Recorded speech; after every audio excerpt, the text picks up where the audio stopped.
Hi guys, मैं हूँ सुबलक्ष्मी और आज हम स्टार्ट करने वाले हैं इवोल्यूशन। ठीक है, इवोल्यूशन में भी आज हम पढ़ेंगे एक्वायर्ड ट्रेट्स और इनहेरिटेड ट्रेट्स एंड देन हम पढ़ेंगे evolution and evidences of evolution. ठीक है, बाकी जो भी टॉपिक्स है वो हमारे नेक्स्ट वीडियोस में कवर होंगी। ठीक है, अच्छा, इससे पहले कि मैं ये वीडियो स्टार्ट करूँ, एक इम्पॉर्टेंट बात मैं आपको बताना चाहती हूँ। कुछ व्यूअर्स ने कहा, मेरे कुछ व्यूअर्स ने मुझे कहा कि जो मैंने प्रीवियस वीडियो डाला था हेरिडिटी के ऊपर, तो उस पर मैंने ये कहा था कि character and traits are the same thing. ठीक है, तो कुछ का ये कहना है कि ट्वेल्थ में के सिलेबस में, तो ट्वेल्थ की बुक्स में कैरेक्टर और ट्रेट को सेम नहीं, डिफरेंट बताया गया है।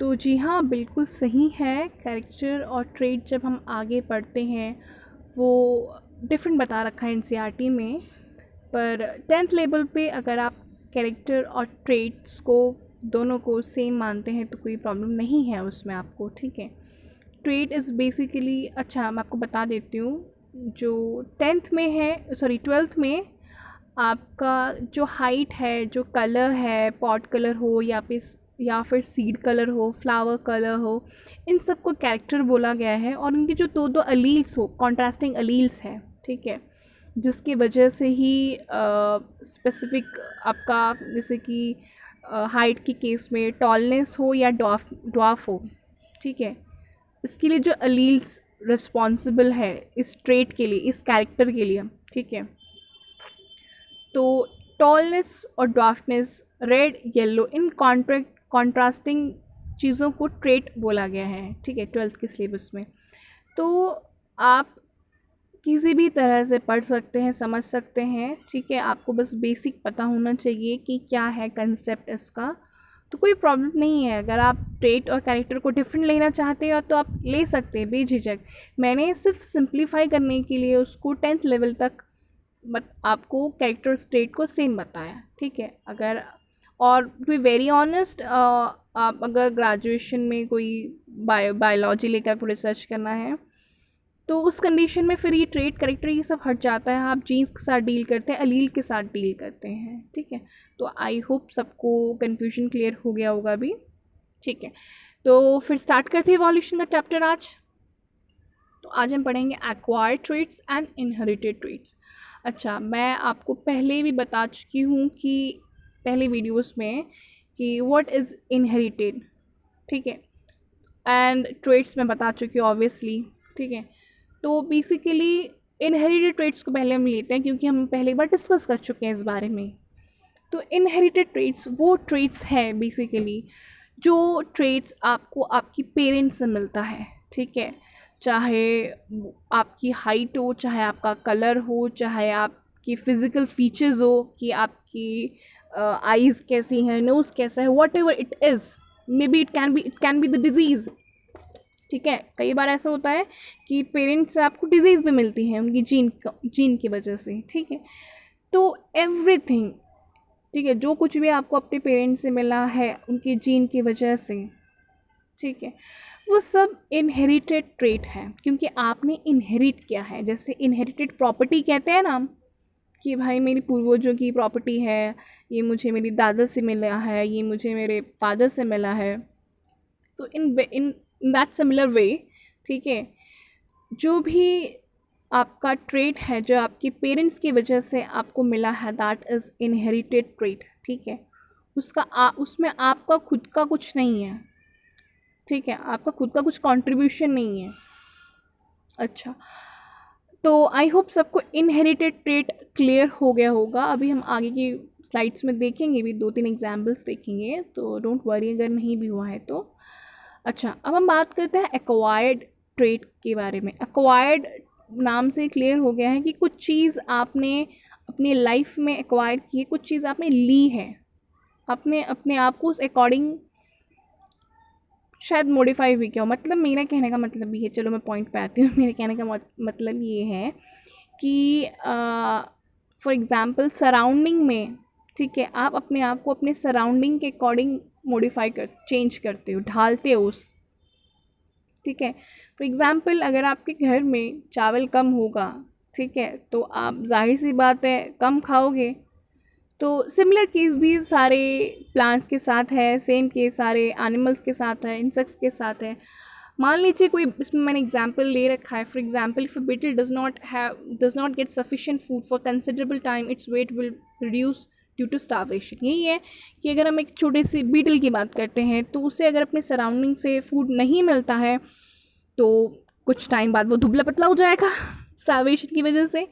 तो वही बात है, अगर आपने मान लीजिए बहुत वेट गेन कर लिया, डॉक्टर ने आपको रिकमेंड किया कि अब आपको वेट लूज़ करना चाहिए, ठीक है, तो वेट लूज़ करना इज़ आपका डिमांड, तो आपने उस अकॉर्डिंग अपने आप को ट्रेन किया, आपने वेट लूज़ किया, आप 100 kg से आज 70 पे आ गए, 50 पे आ गए, 60, वॉट एवर इट इज़।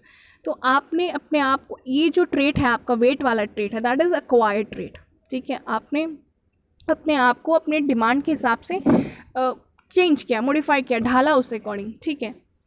कई बार ऐसा होता है कि जैसे कि आपने ऑब्ज़र्व किया होगा कि स्पेसिफिकली मैंने ही किया है ये ऑब्ज़र्व कि जो नॉर्थ इंडियंस होते हैं, ठीक है, वो काफ़ी ब्राइट स्किन टोन के होते हैं, काफ़ी, जैसे कि राजस्थान साइड, अजमेर साइड काफ़ी अच्छी हाइट होती है लोगों की, ठीक है, चाहे वो मेल हो या फीमेल हो।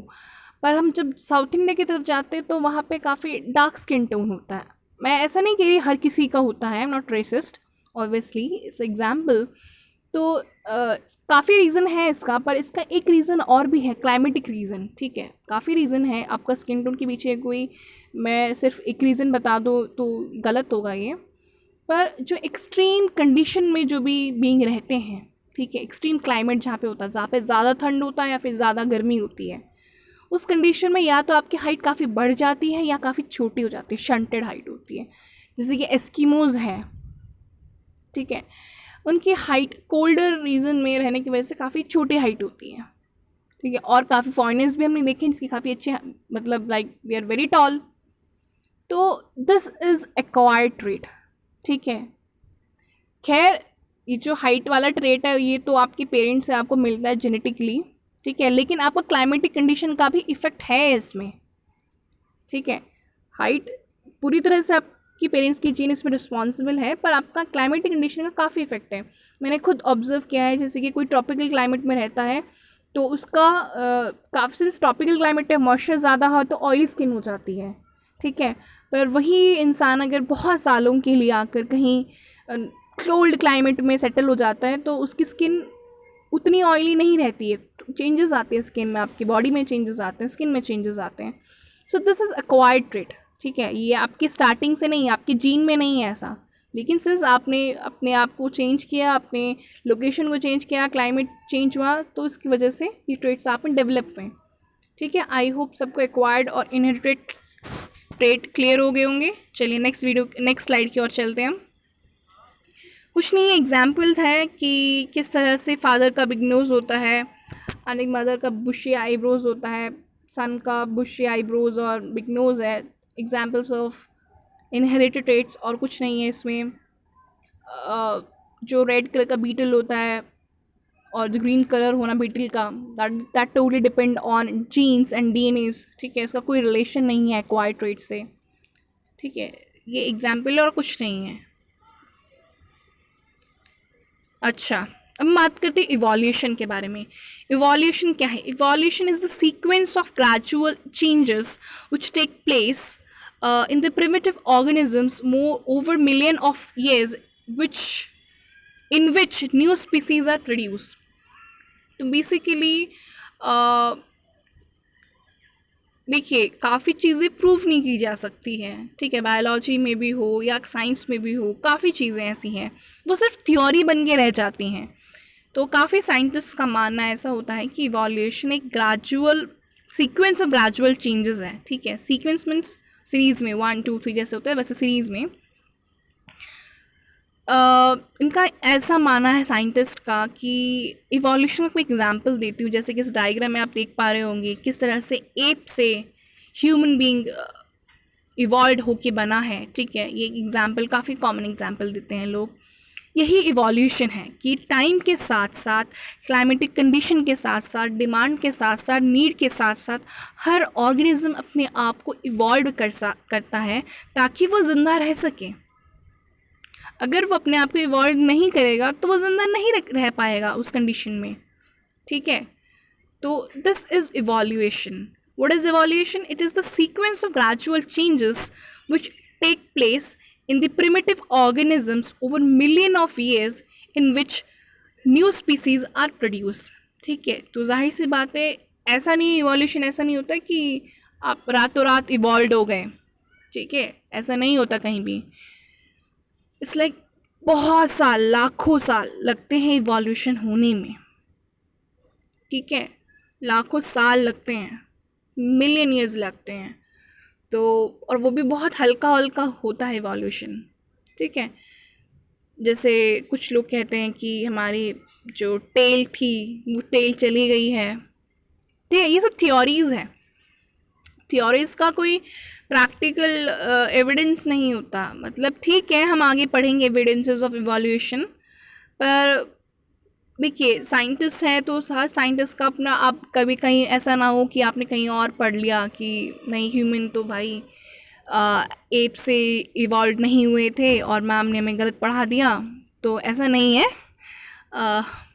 हर साइंटिस्ट का अपना खुद का थ्योरी होता है, और जो हम मोस्ट एक्सेप्टेड थ्योरी है, जो मोस्ट एक्सेप्टेड एग्जांपल्स हैं, मैं वही आपको एक्सप्लेन कर रही हूँ और कुछ नहीं कर रही हूँ, ठीक है. तो चलते हैं नेक्स्ट वीडियो की ओर, नेक्स्ट स्लाइड की ओर. सॉरी, बार बार वीडियो कह रही हूँ आज मैं. हाँ, तो हम पढ़ेंगे एविडेंसेस फॉर इवोल्यूशन. अगर हम कहते हैं कि ग्रेजुअल चेंज आया, ठीक है, अगर हम कहते हैं कि जो आपके बर्ड्स हैं वो रेप्टाइल से इवॉल्व होके आए, ठीक है, अगर ऐसा है तो उसका कोई एविडेंस भी तो होना चाहिए, कोई प्रूफ भी तो होना चाहिए. तो क्या प्रूफ है इवोल्यूशन के? जब हम इवोल्यूशन को पढ़ते हैं तो हम किन किन प्रूफ्स पे ध्यान देते हैं, किन किन एविडेंसेस पे हम ज़्यादा अटेंशन पे करते हैं, ठीक है. तो various biological studies tell us that since their origin living organisms have been undergoing changes in their organization to evolve into new forms, ठीक है. The more characteristics or features two species have in common is the more the more closely they will be related.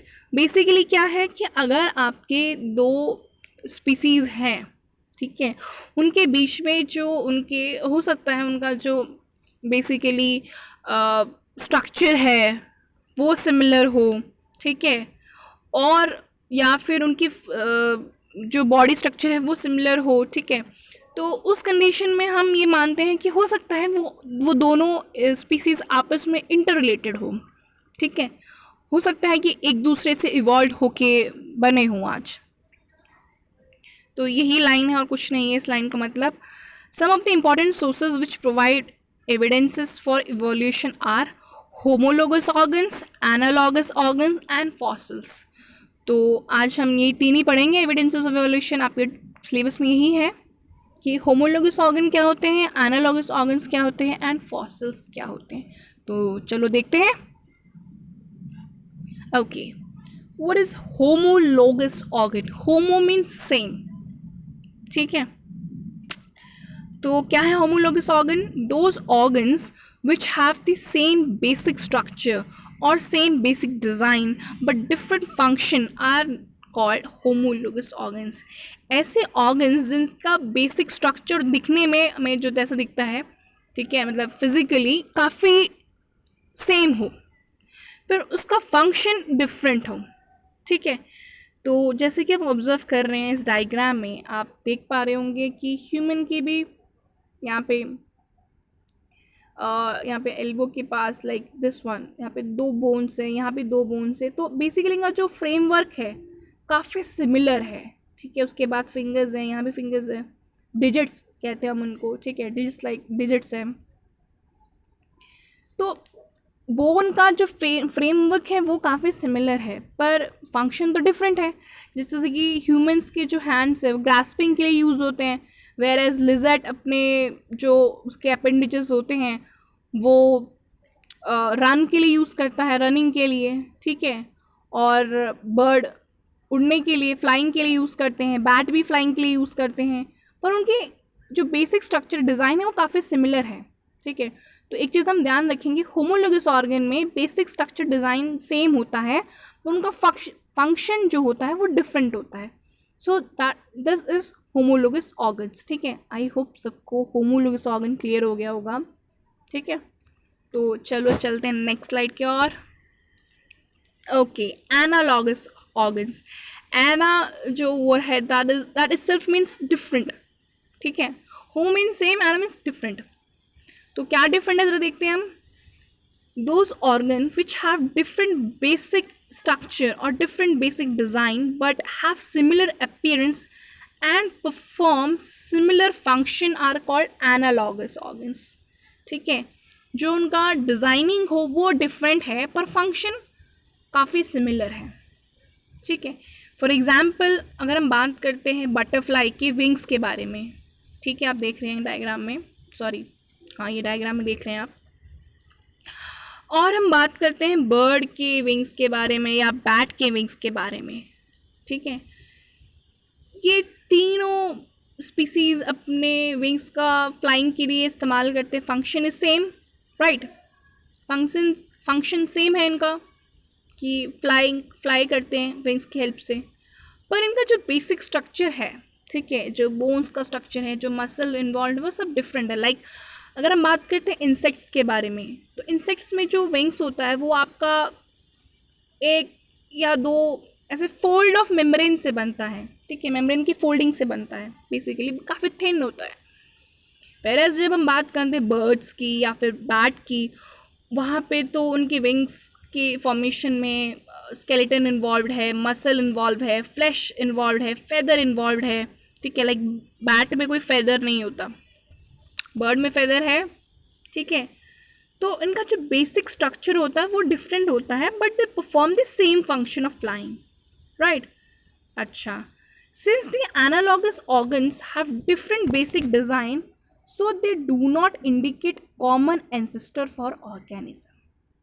ये बहुत important point है जो शायद मैंने homologous में बताना मिस कर दिया था मैंने. सिंस होमोलोगस ऑर्गन्स जो होते हैं उसमें काफ़ी हद तक बेसिक डिज़ाइन सेम होता है, जिसकी वजह से हम ये मानते हैं कि हो सकता है ये दो इंडिविजुअल, ये दो स्पीसीज़ आपस में रिलेटेड हो सकता है इनकी कॉमन एंसेस्ट्री हो. एंसेस्ट्री मीन्स पूर्वज. ठीक है, पर when we talk about analogous organ, ठीक है, तो सिंस उनका बेसिक स्ट्रक्चर काफ़ी डिफरेंट होता है, इसीलिए हम कहते हैं कि ये इनका जो कॉमन एंसेस्टर है वो डिफरेंट हो सकता है. ज़रूर नहीं इनका जो एंसेस्टर वो कॉमन हो. ठीक है, so this is analogous organs. चलिए अब चलते हैं नेक्स्ट स्लाइड की ओर. फॉसिल्स काफ़ी इंटरेस्टिंग टॉपिक है. ठीक है, इसमें तो काफ़ी रिसर्च भी चलता है. तो फॉसिल्स क्या होती है? The remains or impressions of dead animals or plants that lives in the remote past are known as fossils. The fossil provides evidence for evaluation. For example, example हम बाद में पढ़ेंगे, पहले हम फॉसिल समझते हैं. फॉसिल क्या है कि मान लीजिए ये बेसिकली इम्प्रेशंस होते हैं. एग्ज़ाम्पल बताती हूँ आपको बहुत आसान सा. जैसे कि आप लोग सैंड पे चलते हैं तो आपके शूज़ के नीचे वाला आपका जो इम्प्रेशन होता है, शूज़ का नीचे जो होता है सोल के नीचे, वो इम्प्रेशन आपका एग्जैक्टली वैसा ही प्रिंट हो जाता है सैंड के ऊपर. ठीक है, तो यही है कि जैसे कि कई बार ऐसा होता है कि जो मान लीजिए जो फिशेज़ हैं, ठीक है, मैं फिशेज़ का एग्जांपल लेके चल रही हूँ, मैं सी की बात करती हूँ, ओशन की बात, ठीक है, मैं वाटर बॉडीज़ की बात करती हूँ.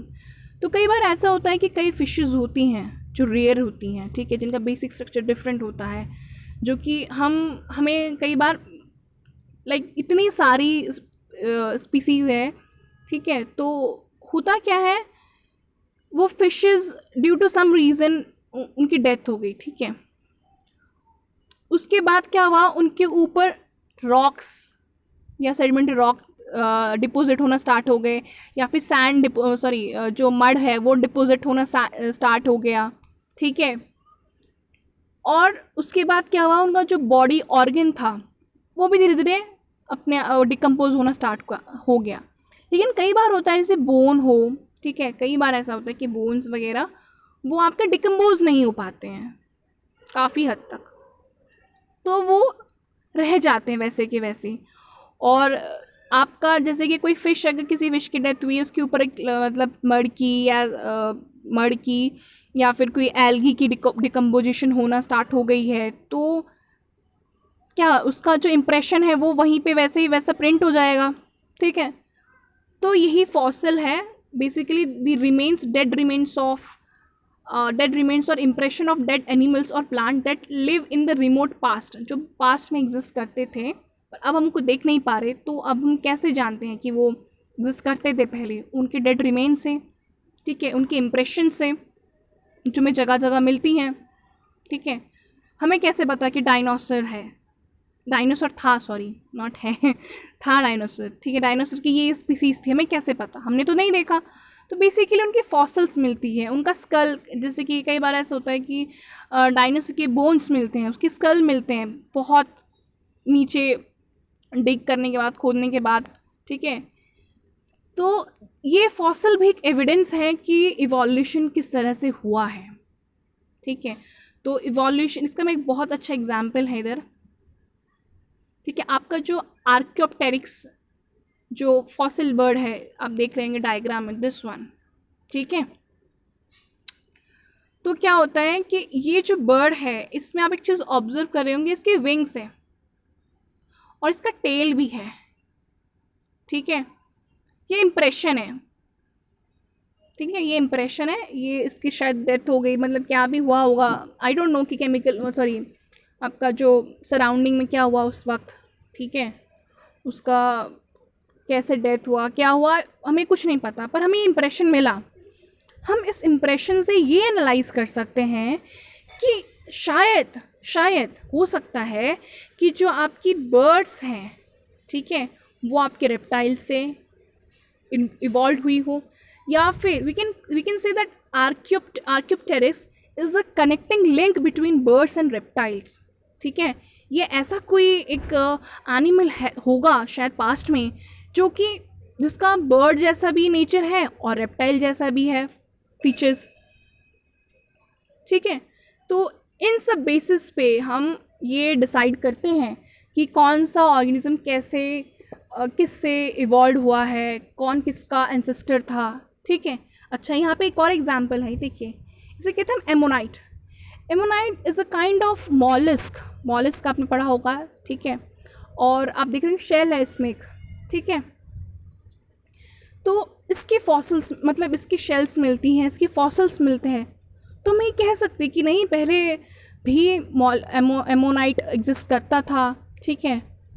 सो बेसिकली ये जितने भी फॉसिल्स होती हैं या फिर जितने भी हमको डेड रिमेन्स मिलते हैं, ये हमारे जो इवोल्यूशन की थ्योरी है उसको स्ट्रेंथन करती हैं, ठीक है। किसी साइंटिस्ट ने कहा, अगर मतलब किसी मान लीजिए कि कोई साइंटिस्ट रिसर्च कर रहा होगा, उसका ये मानना होगा कि फॉर एग्जांपल वो मॉलिस्क पे कर रहा होगा वो रिसर्च, ठीक है, और उसको अपने एविडेंसेस को, मतलब बेसिकली उसको अपनी बातों को प्रूव करने के लिए भी तो कुछ चाहिए। सो ये जो फॉसिल्स है, ये जो होमोलोगस ऑर्गन्स है, ये जो एनालॉगस ऑर्गन्स है, ये एविडेंस की तरह काम करते हैं इवोल्यूशन के, ठीक है, इवोल्यूशन को प्रूव करते हैं बेसिकली। तो गाइस, ये था इवोल्यूशन, ये था फॉसिल्स, हम पढ़ चुके हैं। आज का सेशन यहीं ओवर होता है, और अगर आप लोगों को कुछ भी डाउट हो टॉपिक रिलेटेड, तो प्लीज़ उसे कमेंट बॉक्स में ज़रूर डालें। ओके।